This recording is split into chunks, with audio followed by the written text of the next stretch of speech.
है हमारा राजस्थान न्यूज और मैं हूं आपके साथ अनुष्का। ताजा खबरों के लिए चैनल को सब्सक्राइब व फॉलो करें और कमेंट में इस खबर के प्रति अपनी राय जरूर लिखें।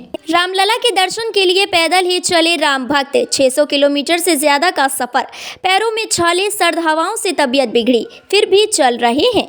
22 जनवरी ये वो तारीख है जब रामलला अपने घर यानी मंदिर में विराजमान होंगे। उनकी प्रतिमा की प्राण प्रतिष्ठा होगी। देश के करोड़ों हिंदुओं की आस्था से जुड़े केंद्र अयोध्या की तरफ भक्त बढ़ रहे हैं, जिनसे मिलने के लिए जब दैनिक भास्कर की टीम दिल्ली लखनऊ हाईवे पर पहुंची तो राम नाम जपते, हाथ में झंडे लेकर अयोध्या की तरफ बढ़ते हुए दिखाई दिए।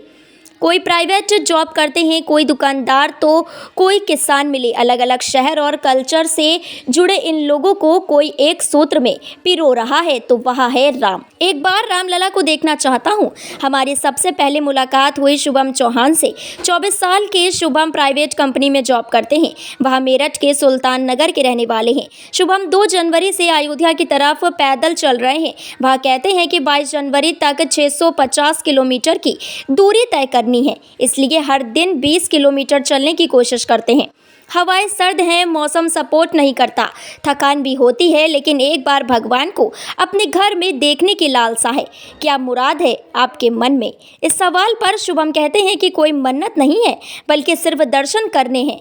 यही वजह है कि कंपनी में छुट्टी के लिए बताया भी नहीं, अचानक ही सामान पैक करके निकल पड़ा हूँ। शुभम ने बताया कि हरिद्वार से 2 बार कांवड़ लेकर आया हूँ, लेकिन यह बिल्कुल नए तरीके का अनुभव है। अकेला निकला, फिर राम भक्त मिलते गए। शुभम से बात करने के बाद हम हाईवे पर कुछ और आगे बढ़े। यहाँ हमारी मुलाकात देवेंद्र से हुई। वह बागपत के धनोरा के रहने वाले हैं। पेशे से प्राइवेट स्कूल में टीचर हैं। उन्होंने भगवा कपड़े पहने थे, हाथ में झंडा था, मुंह से राम नाम निकल रहा था। वह कहते हैं कि मैं अकेला ही अयोध्या के लिए निकला था, लेकिन हाईवे पर मेरे जैसे और लोग भी दिखे।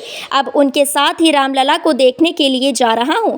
देवेंद्र बताते हैं कि रोजाना सुबह 8 बजे से शाम 6 बजे तक ही पैदल चलता हूं, क्योंकि सर्दी और कोहरा बहुत ज़्यादा है। अयोध्या जाने की ये खुशी कुछ और ही है। इसी जत्थे में चल प्रदीप सैनी कहते हैं कि पहले कावड़ लाए हैं, लेकिन राम का ध्यान करते हुए अयोध्या की तरफ बढ़ने की ये खुशी कुछ अलग है। मैं एक दुकान पर काम करता हूँ। अचानक ही इच्छा हुई कि अयोध्या जाना है, फिर घर से निकल पड़ा। मुझे भरोसा है कि भगवान मेरी यात्रा को सफल करेंगे।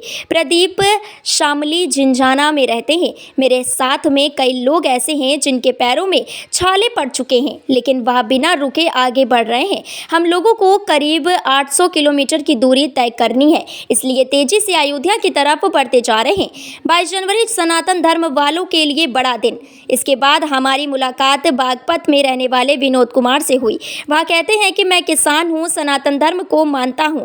इस धर्म को मानने वालों के लिए 22 जनवरी से बड़ा दिन है। इस दिन रामलला के दर्शन हर हाल में करने हैं। बस इसी इच्छा के साथ अयोध्या की तरफ बढ़ रहे हैं। हमारा सफर लंबा है, मौसम बहुत सर्द है, कोहरा की वजह से चलने में दिक्कत होती है, लेकिन राम को याद करते हुए चलते जा रहे हैं।